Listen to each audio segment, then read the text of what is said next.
Last year's trip took us all the way to Alaska and Tuktoyaktuk at the Arctic Ocean. It was an amazing adventure, and we were happy to have our son Michael along with us for the ride.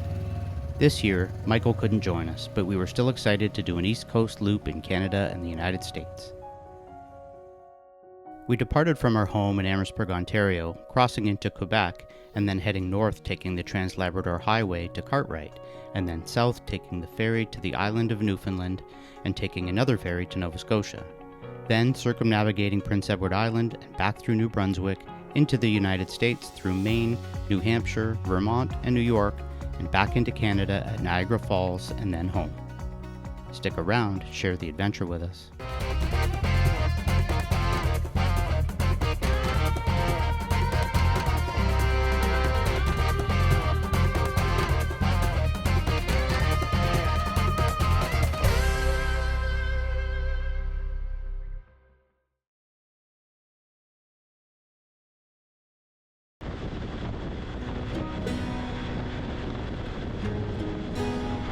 Today we would depart St. John, New Brunswick, crossing the U.S. border at St. Stephen into Maine, and our destination for the day, Ellsworth. We woke to a wet and foggy day as we loaded up and headed towards the U.S. border at St. Stephen.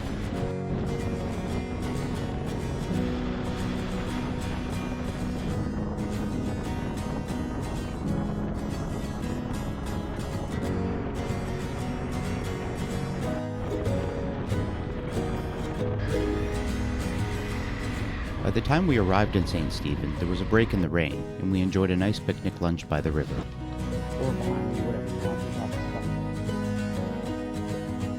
We had a super easy border crossing into the USA with a very friendly customs officer.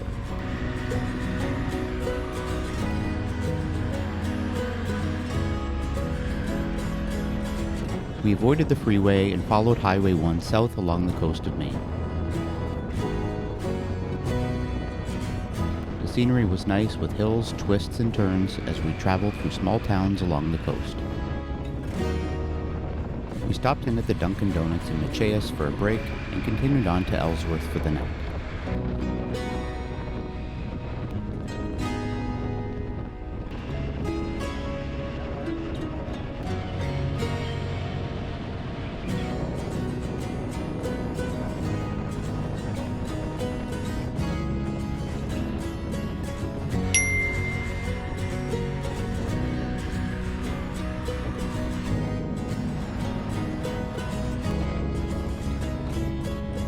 With the forecast calling for rain today and tomorrow, we decided to get a room for the night rather than camp.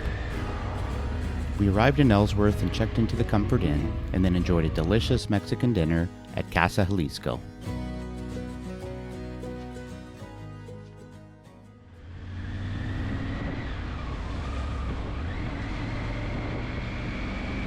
Today would be a soggy ride to the Agassiz Summer Camp in Poland, Maine for the WIMA event. The forecast was for rain all day across our entire riding gear, but we can't complain. We've had amazing weather on our entire trip so far, and our riding gear could handle the wet stuff.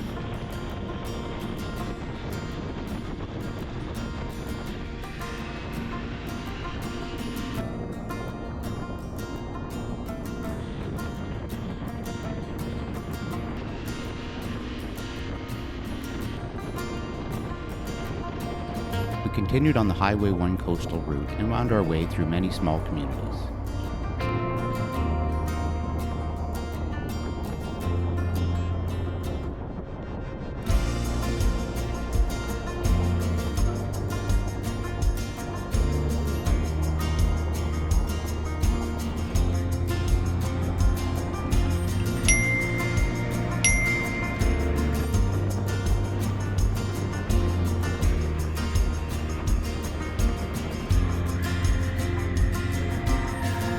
Passed by some beautiful homes along the way.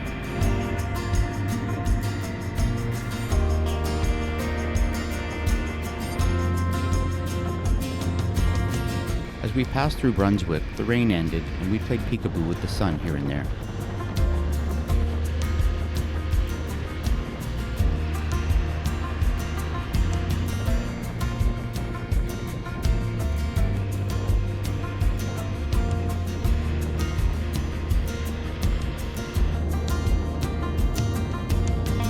We finally arrived at the WIMA event venue, the Agassiz Summer Camp.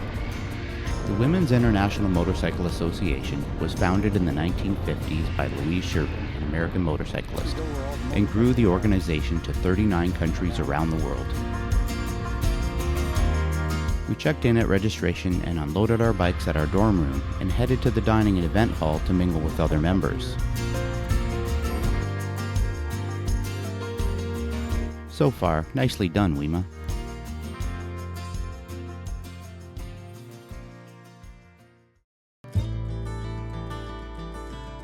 We woke to a beautiful morning in Maine, and after decorating our dorm room door with a maple leaf, we had some breakfast and decided on a rest day to explore the camp and meet other riders.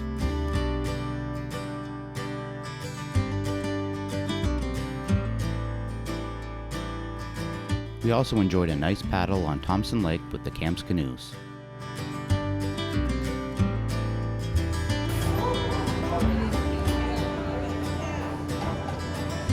We volunteered to help in the kitchen and enjoyed some presentations by other riders. It was a nice, relaxing day.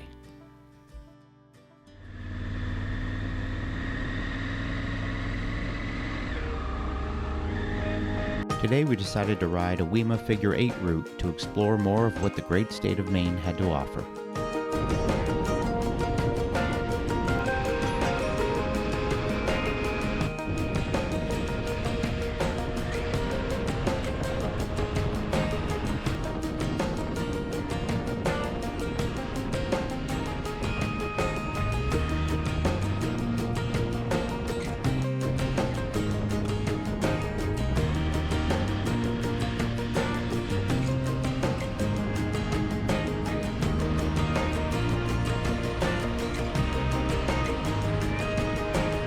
We had a picnic lunch in a day use area and enjoyed the scenic ride on twisty roads with excellent elevation changes following lakes and rivers.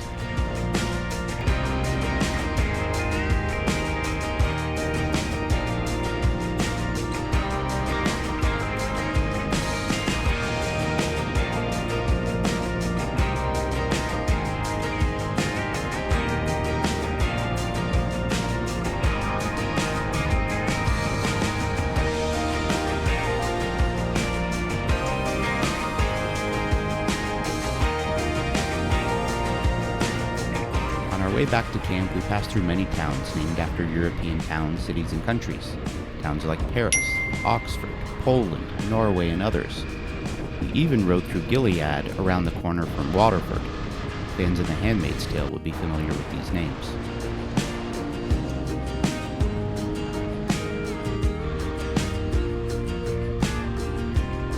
We got back in time for the She ADV Wine and Cheese reception and enjoyed more evening presentations.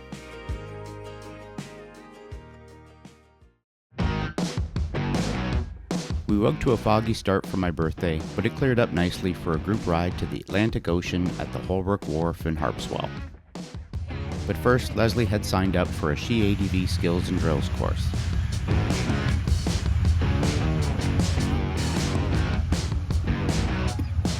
Leslie had a good time learning new skills and maybe taking a dirt nap along the way.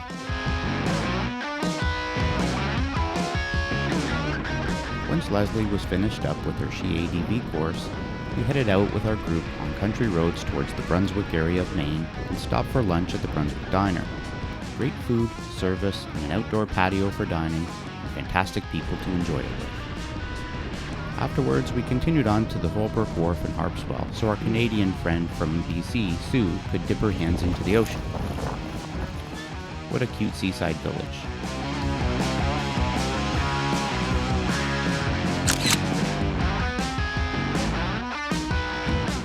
Getting late and time to head back to camp. What a fun and scenic ride back with a great group of riders.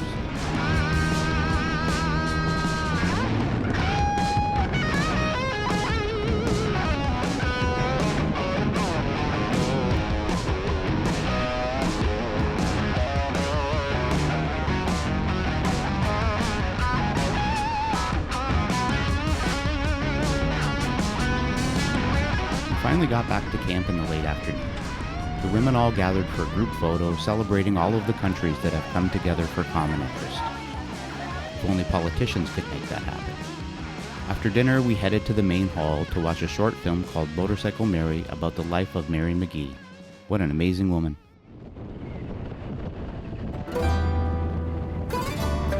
Today we were very excited for a group ride to the summit of the Mount Washington Auto Road in New Hampshire.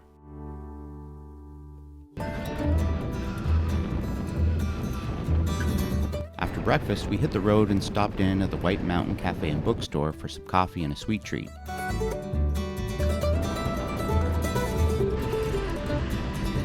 We entered the White Mountain National Forest and headed to the booth to pay our toll, but more importantly, for our stickers.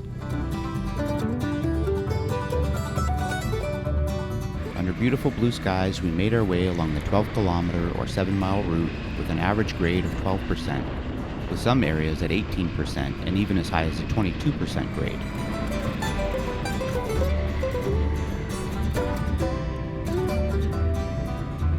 The mountain views just got better and better, but it became more and more cloudy as we climbed to the top. By the time we reached the parking area, we were in the clouds and our view mostly disappeared. Boy, was it cold up there. We decided to park and walk up the Crawford Path to the 6,288-foot summit, where the highest winds ever recorded by man hit 231 miles per hour. After some commemorative selfies at the summit with our new friends, we toured the visitor center and began our descent.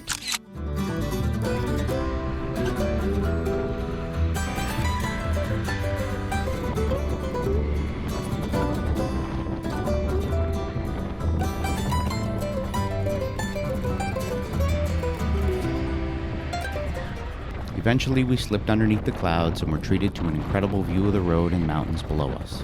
What an amazing experience.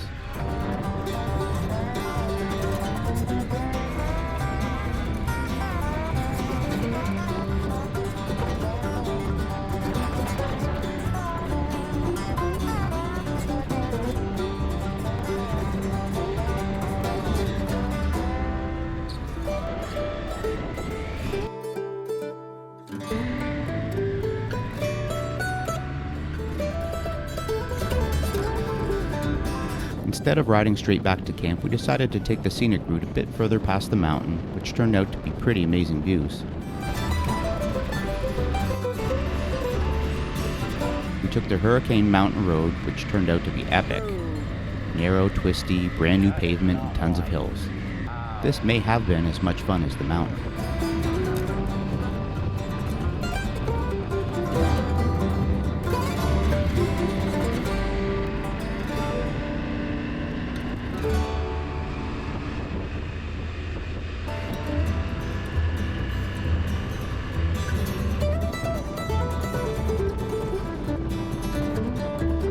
We finally made it back to camp, where riders from various countries put on a talent show. Leslie and the rest of the Canadians put together a last-minute trivia act, which was a hit. So we're going to play some trivia with you guys. Some Canada trivia. What province is dildo in?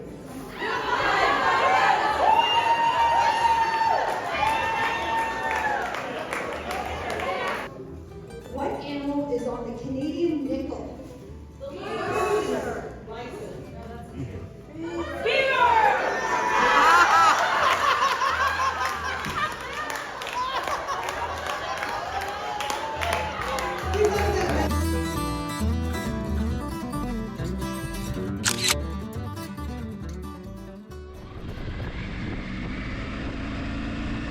This would be our last day at the WIMA event, and we would join some friends to ride to Lewiston for the LA Harley-Davidson barbecue, and then take the scenic route back to camp.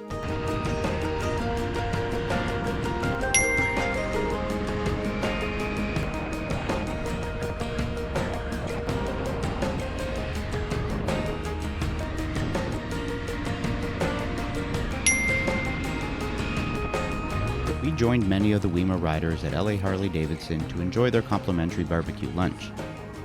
While we were there, we checked out all the bikes. It didn't matter if you rode a Harley, a sport bike, or an adventure bike, everyone was welcome. What a fantastic dealership. Thanks so much for your hospitality.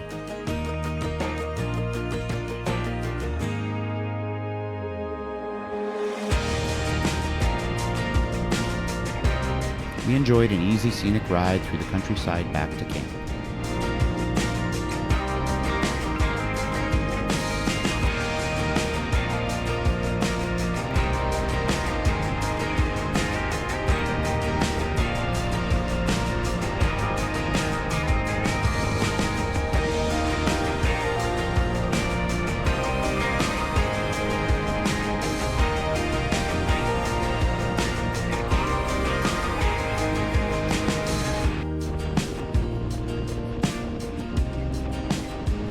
After dinner, we headed back to the main hall for the 75th anniversary celebration. Happy birthday, WIMA.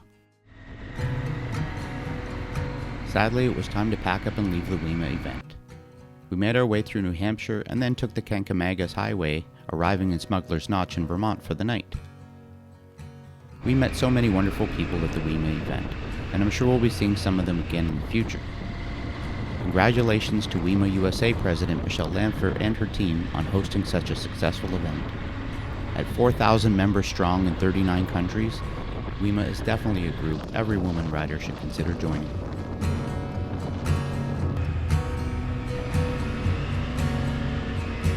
By mid-morning, we made it to the Kancamagus Highway, which connects Conway and Lincoln, New Hampshire.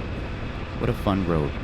Lots of twists, turns, hills, and amazing mountain views as we followed the swift river westbound.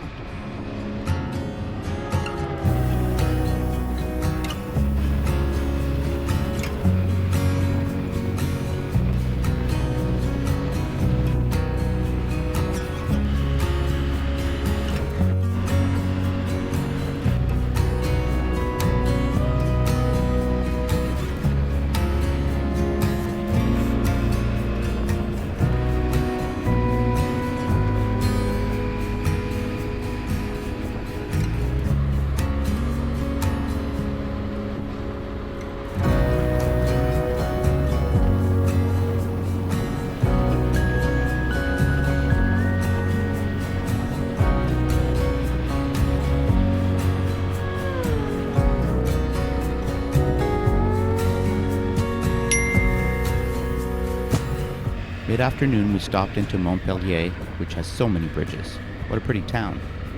Maybe one day we'll have some time to spend here.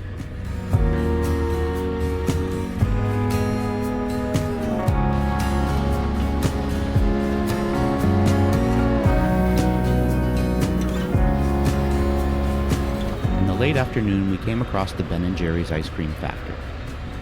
They were doing tours, so we decided to stop in.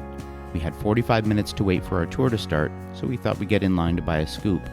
And it actually took the entire 45 minutes to get through the lineup for ice cream. On our way out, we stopped at the Flavor Graveyard, which was pretty cool. When flavors are discontinued or they die, they get a headstone in the graveyard.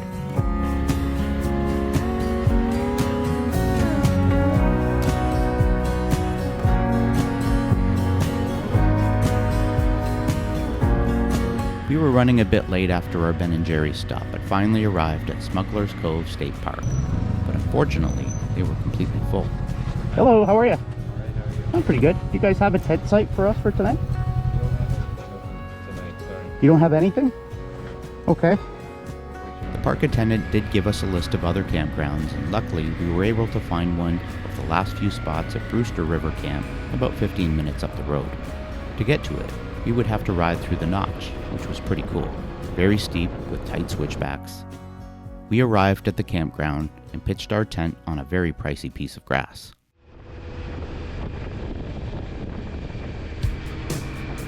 Today we made our way to Lake Champlain, where we took the ferry to Plattsburgh, New York, and then on to Lake Placid for the night.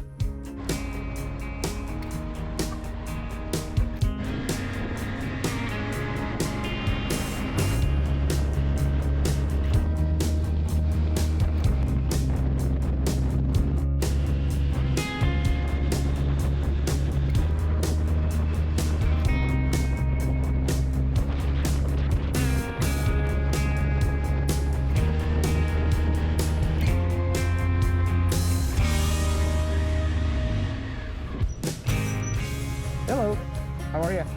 The ferry crossing was easy, the staff was very friendly, and we didn't have to wait long at all.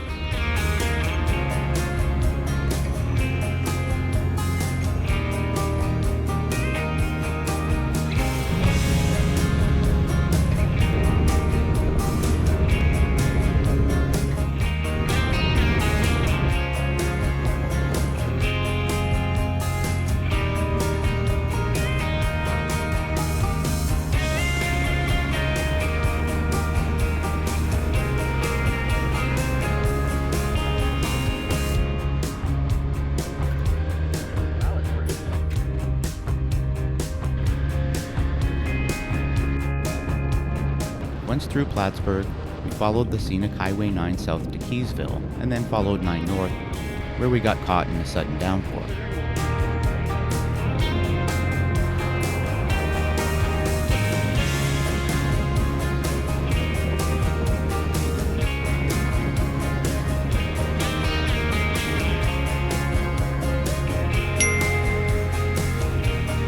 We managed to get ahead of the weather, and it dried up fairly quickly. We found a beautiful community park on the river with a pavilion and picnic tables for our lunch stop.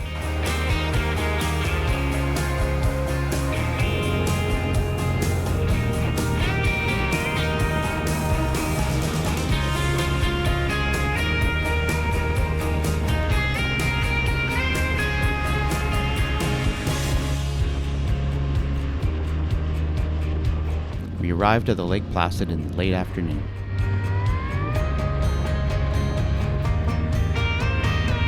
We checked into the Best Western Adirondack Inn by the lake.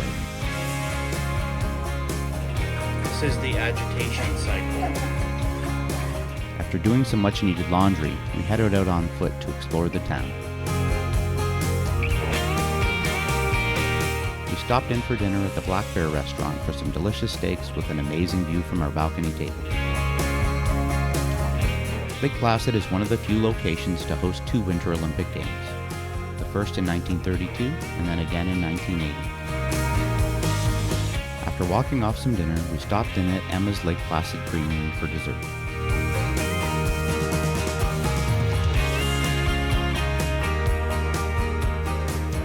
What a beautiful evening.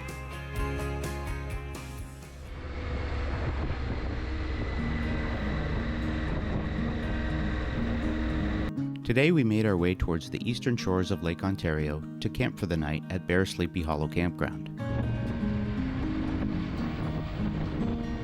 We rode along Route 86 and then took Route 3 through the Adirondacks, including towns like Saranac Lake, Tupper, and other small communities. There was very little traffic, just a nice relaxing ride.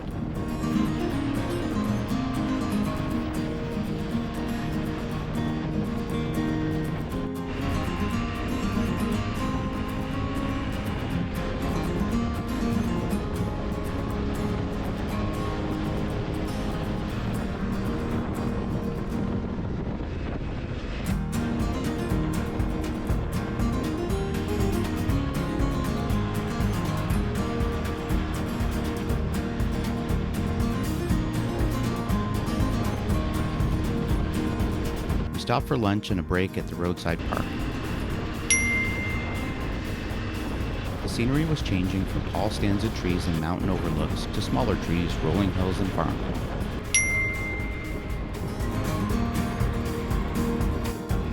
But at mid-afternoon, our bums were getting sore and it was time for a break. We stopped in at the Robin's Nest in Manor, New York for coffee, and Leslie got some ice cream.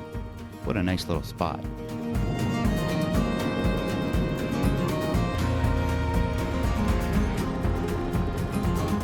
Our original destination for the day would be Selkirk Shore State Park, but turned out they were closed for renovations for the season, so we headed next door to a private campground called Bear Sleepy Hollow. After dropping a $20 bill in the owner's mail slot, we rode through a seasonal RV area, down the hill, along the river, to a wide open, nearly empty camping area. We found a nice spot right on the river that was being guarded by the Royal Canadian Air Force. We relaxed by the river with some cocktails, set up camp, and then cooked up the last bit of our groceries for dinner.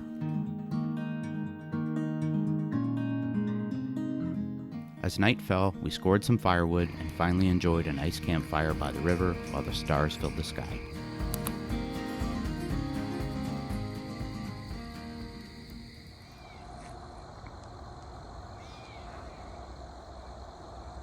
Today would be our last day riding in the United States, following Lake Ontario through Rochester to Niagara Falls, Canada.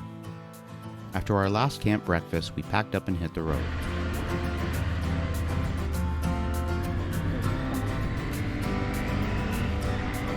We made our way through Oswego and through more agricultural areas as we followed the Lake Ontario coastline.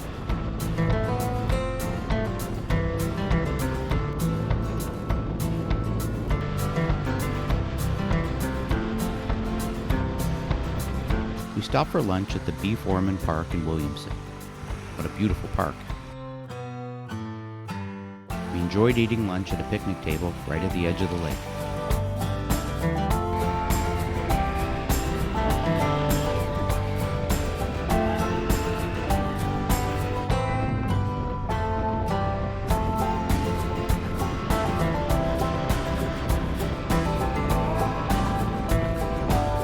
We wound our way through the countryside along the lake to Rochester. We then took the Lake Ontario State Parkway along the water.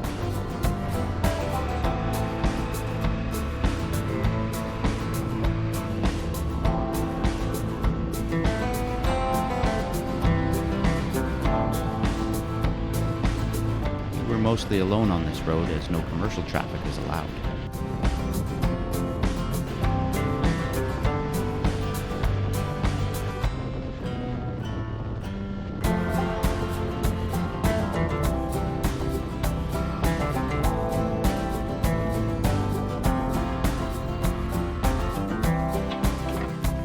Eventually the parkway ended and we took Route 18 along the water until the mouth of the Niagara River, where we enjoyed scenic Route 18F along the waterfront.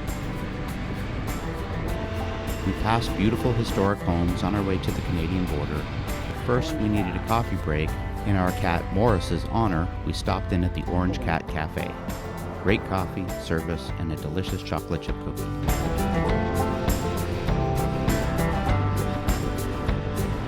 Time to leave the United States and make the super easy, uncrowded border crossing at the Lewiston-Queenston Bridge into Canada.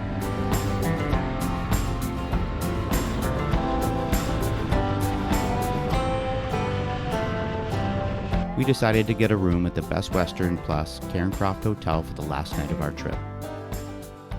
We wasted no time in getting on our swimsuits and enjoying the pool and hot tub.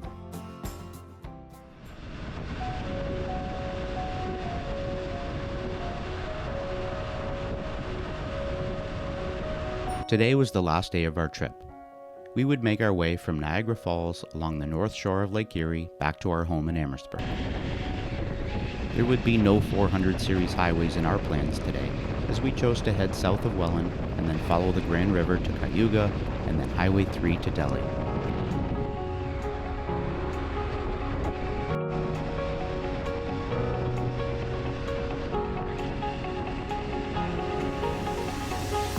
Nice relaxing ride, giving me plenty of time to reflect on the places we've seen and the people we've met along the way.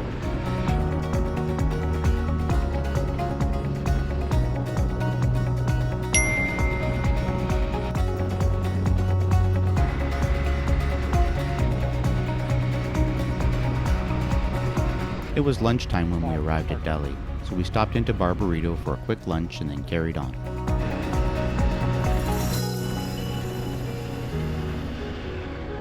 The weather was perfect, with blue skies, lots of sunshine, and warm temperatures, and no wind.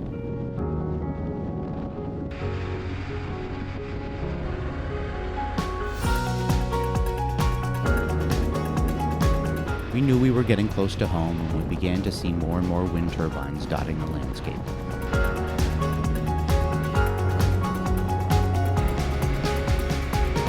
Once we passed the Essex County sign, it got real. In just minutes, we'd be home and the ride would be over. Back to normal life, which is always hard to settle back into after a long trip. I can't believe that it took us this long to explore Atlantic Canada. It greatly exceeded our expectations. By whatever method you enjoy most, motorcycle, car, RV, boat, bicycle, plane, or your own 2 feet, get out and explore this amazing world.